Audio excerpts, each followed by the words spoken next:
So Kamala Harris has finally announced her pick for VP, and I think the only word that could accurately describe this selection is wow.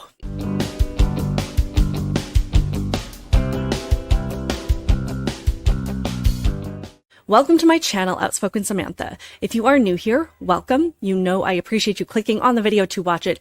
And since you are here, I would love it if you would just take one more second, one more click, and hit that subscribe button now. And of course, to those of you that are returning, you know that I truly appreciate your continued support, your comments, engaging in the conversation, and just your overall support of me and my channel. And I would love it if you would make sure that you are subscribed as well. The insanity leading up to the 2024 election, which is just in a few short months, just continues. And I think there's a lot of things that we could point to describe the numerous ways that this has just been unhinged already.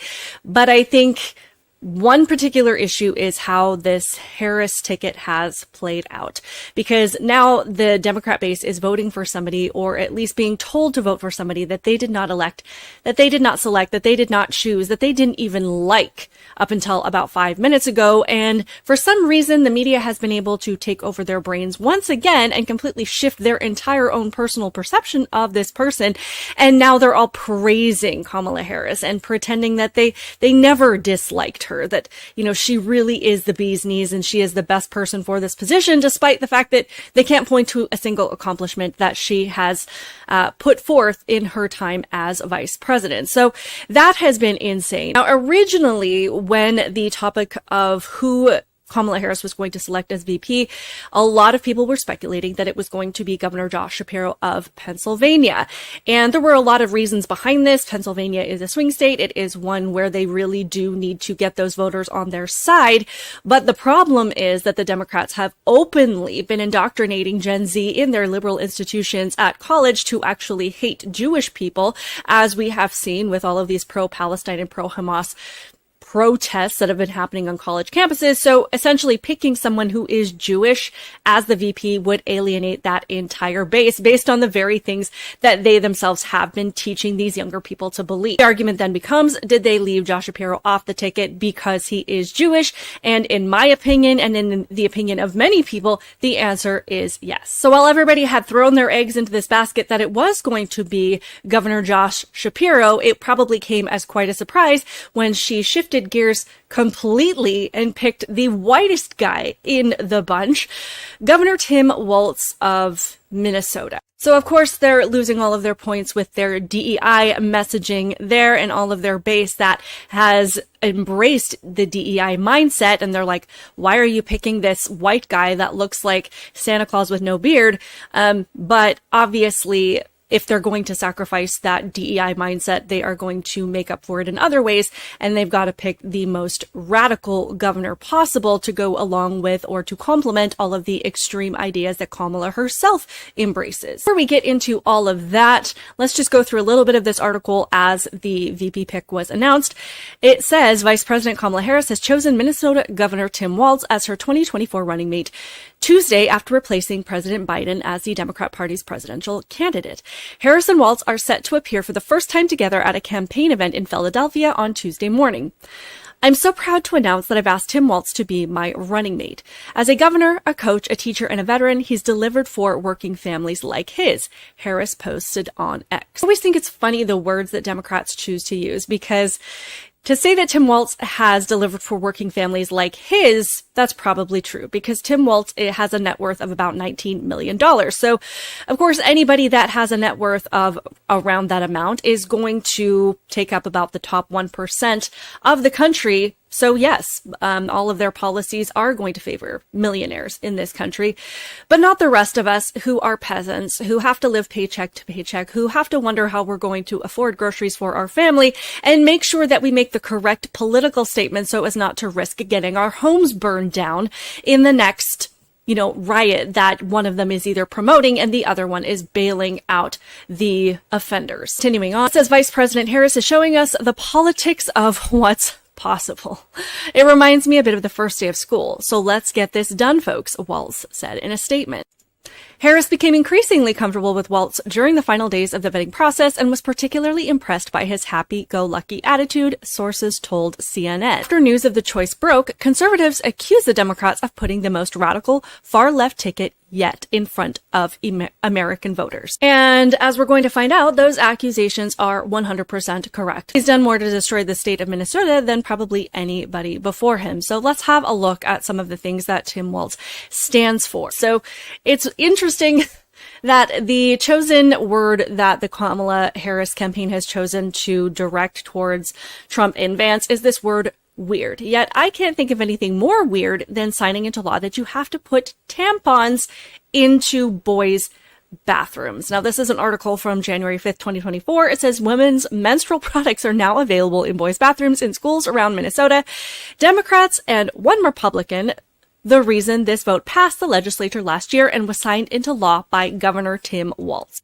And not only did they sign this into law, they actually put the cost of putting these products in the boys' bathroom onto the people paying taxes for that particular school district. So it says, to pay for the program of offering free menstrual products in schools, $2 per pupil is added to the per pupil cost of allocated state education funding. And I know $2 doesn't sound like a large amount, but it is really the principle of the thing that you are forcing taxpayers to pay for this utter and extreme nonsense. Also pandering to the craziest people of your party, of your voting base, by pretending that this is something that is serious, that this is legitimate, that there is actually a reason to put this out there. So moving on, he is somebody that has also signed into law that illegal immigrants can have driver's licenses. So not only are Harris and Walz defending democracy by putting in a candidate for their presidential ticket that you did not vote for and that you did not select, they are now allowing people that came here illegally and already do not have respect for our laws and have contributed nothing to society and understand nothing of American values, giving them driver's licenses for the opportunity to vote and override essentially whatever it is that the people that actually live and contribute to that state want. Moving on to other issues, this is Tim Walz talking about the BLM riots of 2020 that pretty much destroyed the city of Minneapolis. And what I find interesting, just as a little side note here, we've seen all of these Zoom call meetings, all of these things that are supposed to be gathering in voters for Kamala Harris. We've seen white dudes for Harris, and there was a white women for Harris. I can't remember exactly what that call was called, but it's not because they actually care about what white people think, but it's because white people are essentially supposed to be used or using our privilege to steer minorities towards Kamala Harris and to promise them that we have their best interests at mind and that we are steering them towards the candidates that are going to take care of them and have their back, essentially. But this was Tim Walz's response to the very people that burned these communities down. And it was minority communities that really suffered the most. The murder of George Floyd shocked not just Minnesota, nor the nation, it shocked the world. And the civil unrest that ensued from that was probably some of the greatest that we've seen both in this nation and globally.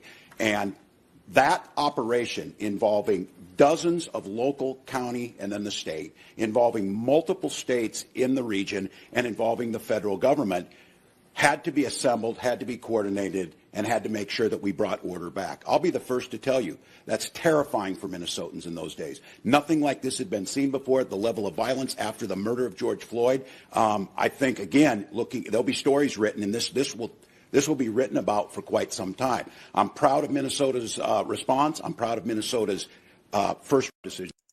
So he's proud of Minnesota's response and thinks that this was some of the greatest unrest of all time. So that's nice. And I definitely don't think that we can just briefly touch on what happened with the BLM riots, because this speaks to who somebody is. If they are willing to let the businesses and the city of innocent people completely burn to the ground for their political agenda, that is beyond evil. So getting into this article, it says Minnesota Governor Tim Walz faces new scrutiny on how he handled the George Floyd riots as Vice President Kamala Harris has selected him as her running mate for the 2024 election.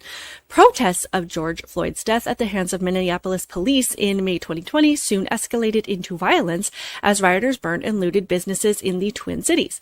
Walz resisted sending in the National Guard to address the escalating violence in the city for 3 days, but ultimately chose to do so after receiving heavy criticism from residents for allowing the city to burn after rioters overwhelmed the state and local police force.